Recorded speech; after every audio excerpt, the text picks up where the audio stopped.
We have already talked about the introductory part of Purana. Now to further proceed, the Purana has to have 5 topics. Five topics, and what are they? They are basically about, the first thing is Swarga, that is the creation of universe, how the universe was created.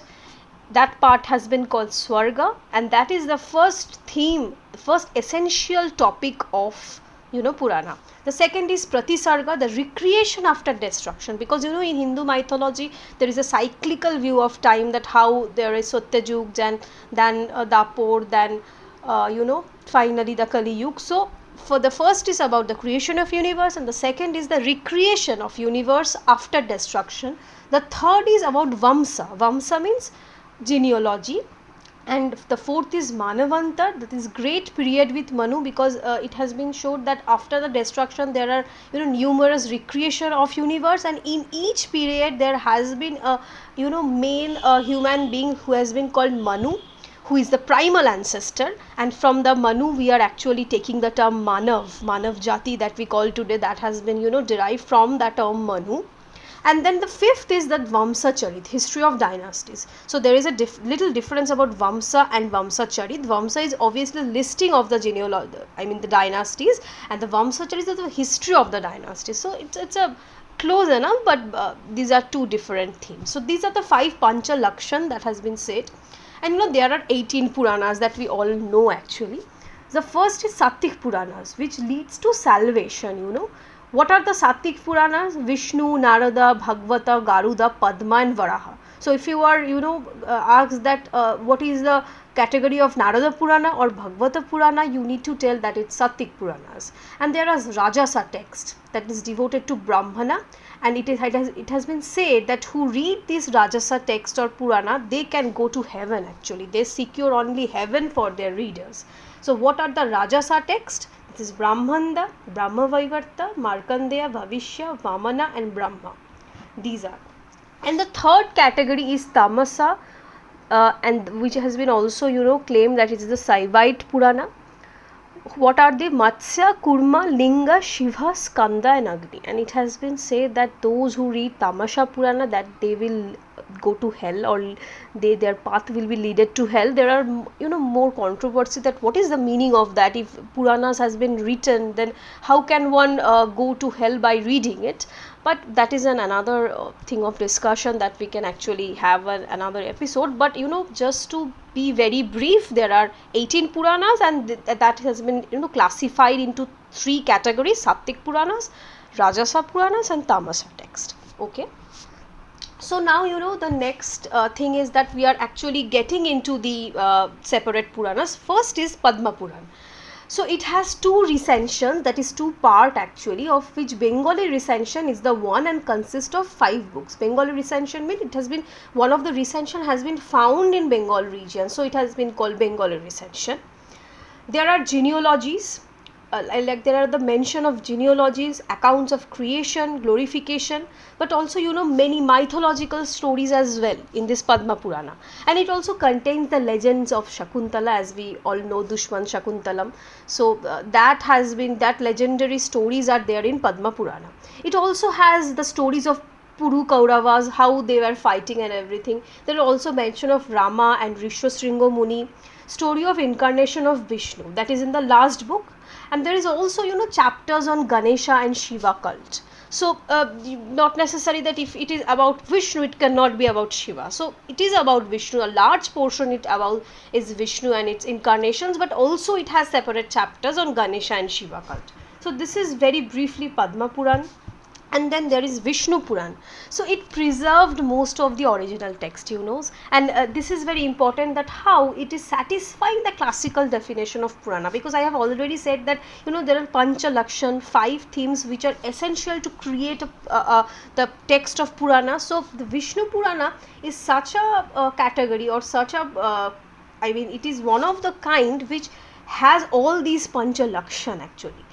We can say that it preserved most of the original text. That is why it could satisfy the definition, because maybe the other Puranas has lost most of their parts, so we do not know that what were there. So next, it is Vishnu Purana is obviously about the divinity of Vishnu. Like it said that Vishnu is the highest being in the whole universe. There are stories of creation of the world, how churning of the ocean and how ocean, world and every, nature is being created. It is also about the Vishnu devotees, the devotees of Vishnu like Dhruva and Prahlad. These are, the common mythological stories that how Dhruva and Prahlad were very, they were very great devotees of Vishnu. So the stories about Dhruva Prahlad is also there in Vishnu Puran. There are account of Manu and their separate ages that I was talking about in the Padma Purana as well. So there are list of solar and lunar dynasties. So this is basically genealogies, and also prophecy of Kali Yuga in the last book, that how Kali Yuga would come and what will be the Vishnu incarnation. So the destruction in Kali Yuga and everything. The next is Narada Purana and also Bhagavata Purana. So Narada Purana is actually, it's purely sectarian character. It's kind of an encyclopedia. It's very big. And it does not contain actually legends, creation, genealogy that we actually see in other Puranas. So it is a very different kind of Purana, and also it's a kind of sectarian one. It's presented as form of dialogue between Narad Muni and Sanat Kumar. There is also Bhagavat Purana. It belongs to a later period. So many question its authenticity because because it was later created. So many said that it cannot be a part of proper Purana and all that. According to some sources, this was written by grammarian Vopadeva. So there are 12 books in Bhagavat Purana, among which 10 are devoted to life of Krishna.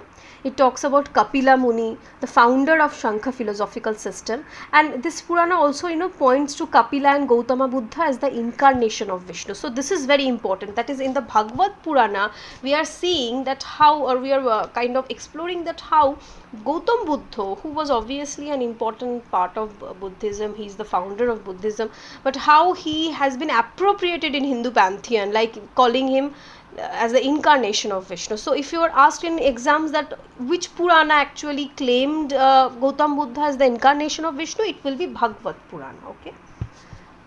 Now the next thing, Garuda Purana. It is also like this Narada Purana. Garuda Purana is also encyclopedia. It's a very long, and it also have different sections. It includes various genres like cosmology, astronomy, medicine, metrics, grammar. This is very important, that how Garuda Purana is also talking about secular things like medicine, like metrics.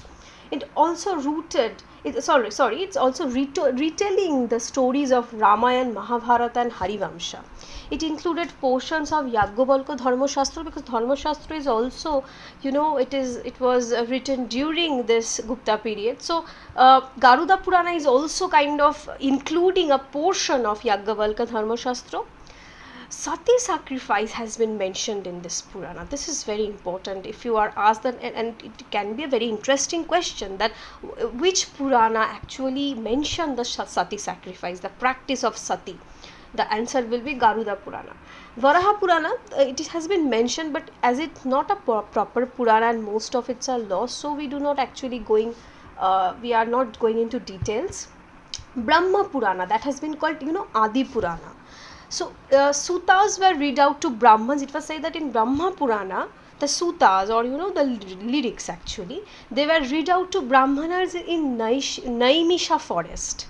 This is the main content of Brahma Purana, that how suttas were read out to Brahmanas, to many Brahmanas, and what is the region? It is within Naimisha forest. What is it about? What is the content? It talks about creation of earth, world and hell. A large section of it is about the sacred places, and also about Krishna legends, and also reward of Vishnu worship, that what is good will happen if you worship Vishnu. And also it talks about Shraddha and duties of various castes and ashrams. So this is basically Brahma Purana. And there is also Brahmanda Purana, that how Brahman's egg created the world, because we know that Brahmanda, Brahma and Anda. So how Brahman's egg created the world, and it also contains a part of Adhyatma Ramayana. So in lot of Puranas we are seeing that how Ramayana, Mahabharata and Puru Kauravas, their stories were also getting incorporated into Puranas, and also as we have seen Shakuntala also. So this is a major thing. And Brahmanda Purana also talks about devotion to Rama and how that is a path to salvation. And it also talked about Vedantic monism. This is very important, that how Purana, in spite of the fact that it's a popular literature, but it is also in a very limited way, though, I mean, in a, not in all of it, but some part of it talks about Vedantic monism, Brahmanda Purana. So this is also important, that if you are asked that which Purana is talking about Vedantic monism, the answer would be like Brahmanda Purana. Okay, now Brahma Vaivarta Purana, it is devoted to Krishna, and it tells that how Brahmins are the creator of world, and it also described how Prakriti resolves itself into 5 goddess. So it is for the first time we are talking about goddess also, like, you know, Durga, Lakshmi, Saraswati, Savitri and Radha. This is very important because Radha is getting mentioned in Vaivarta Purana. If you are asked that which is the Purana which talks about the 5 goddess, or which mention Radha, you have to tell that is Brahma Vaivarta Purana.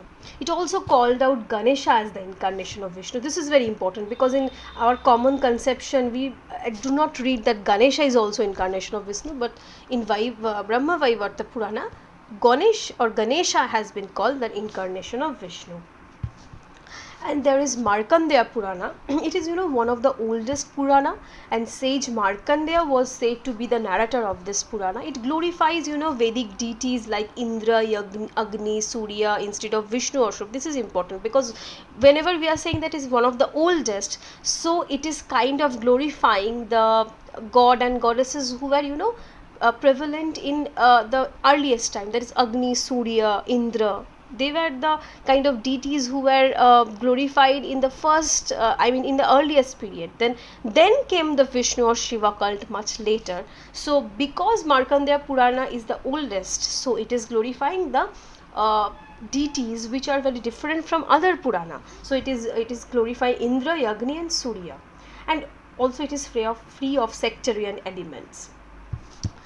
Now there is also Bhavishya Purana, which talks about Brahmanical rights and duties, you know, and how, you know, solar prince who is Bhojaka and Maga, they were related to sun worshipper Shakyadip, an island which is related to, you know, Zoroastrian fire cult. But recently this connection has been proved wrong. But again, if you are asked that although this connection is wrong, but which is the in which Purana solar prince Bhojaka has been mentioned, you have to learn that is Bhavishya Purana. And you know, they were related to sun worship of Sakyadip, although the Zoroastrian link has been said faulty in recent research. There is also Vamana Purana. It's also hardly original. The historians say that it's not original and it was written in a very later age, so it is not very authentic, and it describes linga worship, and about the Shiva, Uma and Ganesha, Kartik. And there is Matsya Purana. It also preserved most of its originality, and it's basically conversation between fish and Manu. So this is very interesting, and the name is Matsya, so it's obviously conversation of, the narrator is fish. There is Agni Purana. It is also like an encyclopedia, very similar to Garuda Purana. And Agni giving sermons to Vasishtha Muni is the main content of this Purana. Okay, and it's Shaivite because Agni Puran, it's cult of Linga, Durga, Ganesh, and it includes astronomy, geography, politics, marriage and death customs. So as Agni Puran is also, as we have discussed about the 3 kind of Puranas, Rajasa, and the first was and the third one was Tamasa. So Agni Purana falls within that category of Tamasa. So it's obviously about Shiv. So you can actually remember these things by this classification, that what is the Rajasa text, what is Tamasa, etc. There is Shiv or Vayu Purana. Vayu Purana is also called Shiv Purana, so both are same. It has glorification of Shiva, and it has been mentioned in Banubhatto's Harshacharit. This is very important, that Shiv Purana or Vayu Purana has been mentioned in Banubhatto's Harshacharit. There is also Skanda Purana. Most of it are lost, only except of the Khandas which have survived. And in that the Khandas which has been survived so little, the numerous Mahatmas are there who are claiming allegiance to it. They are claiming that part is linked to their own genealogies. So most of it are lost, but some Khando or some excerpts are there. But Mahatmas claim their allegiance to certain Khandas. This Purana consists of 6 Samhitas teaching the worship of Shiva. Again, because Skanda Purana is, in a Tamashite classification. The famous Kashi Khondo tell about the sanctity of Kashi Benares. That is the legendary origin of Kashi temples and Tirthos. So Skanda Purana is also linked to Kashi Benares. Haraprasad Shastri, who found a manuscript of this Skanda Purana and said that it belonged to Gupta period, that is 7th century AD. This is very interesting. The last is the Kurma Purana and Linga Purana. What is Kurma Purana? It is Vishnu in the form of tortoise narrating the whole thing to King Indradyumna. And there is Linga Purana, which also is not considered a proper Puran and seem to be an addition of later age. And it talks about, tantras and teaching of Shiva in the form of Linga.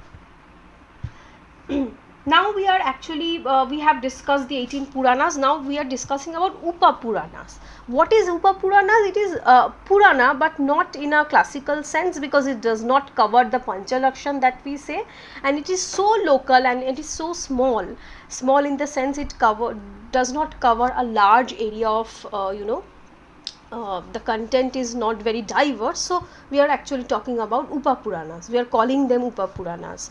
So what are the some Upa Puranas? The first is Vishnu Dharmattara. It is an important Upa Purana that has been mentioned by Al-Biruni. It is a Vaishnavite work from Kashmir, which also described about art. So Vishnu Dharmattara. Then there is Brihad Dharma Puran. It is also Upa Purana which talks about Valmiki, Vyash, Kapula Muni. There is also Kalki Puran, which is about deeds of Vishnu in Kali Yuga, because we know that Kalki is the final incarnation of Vishnu. So we are actually talking about Kalki Puran, who is talking about the destruction in Kali Yuga and how Kalki as a final avatar of Vishnu is coming in Kali Yuga, everything. And now some closing thoughts. Dr. Hazra has recently, he explored the Puranic tradition and what can be the time frame when these Puranas were written. From 3rd to 5th century AD, there was a continuation with, so 3rd to 5th century AD is a time when these Puranas were written, but these Puranas had a continuation with earlier Smriti tradition. So a similarity with Manusmriti and Jaggabalpasmriti. But from 6th century AD, new topics were coming up like gifts, holy places, vrata, puja. These were becoming important. So what Dr. Hajra is saying that if we are actually talking about Puranas, there are basically 2 periods. The initial period is 3rd century to 5th century AD, in which certain parts of the Puranas were written, but it has a very stark resemblance with earlier Smriti tradition, that is Manusmriti and Yaggabalpasmriti. And then there is the 6th century, after 6th century AD, new topics were coming up like where new gifts, holy places, vrata, and the numerous rituals were being incorporated into Puranic tradition. So these are the 2 periods that we are talking about. And the last thing is that it is not possible to date Puranas. You cannot tell that in which year Padma Purana was written. You cannot say that, because there are addition, re-addition, and a whole lot of who wrote that actually, in particular which region it was written. These are not something that historians can pinpoint. So we can actually assign it a larger framework, right? So that has been actually said in this particular year, that what is the broader time frame, but we cannot pinpoint. Vayu Purana is mentioned, and now some of the some of the classical text in which Purana has been mentioned, like Harshacharit is mentioning Vayu Purana. Markandeya Purana has been mentioned in Banabhatta's Chandashtika and Bhabavuti's Malati Madhav, right? And Al-Biruni is mentioning all the Puranas, right? So all of them must have been written before 1000 AD, because Al-Biruni is there around 1000 AD. So as he is mentioning about Puranas, so all the Puranas must have been created and then reincorporated, but before 1000 AD. So this was a very brief and sketchy overview of Purana. And if you like it, please share, subscribe our channel. If you think that you can give some feedback, then please comment on the comment below, and thank you very much.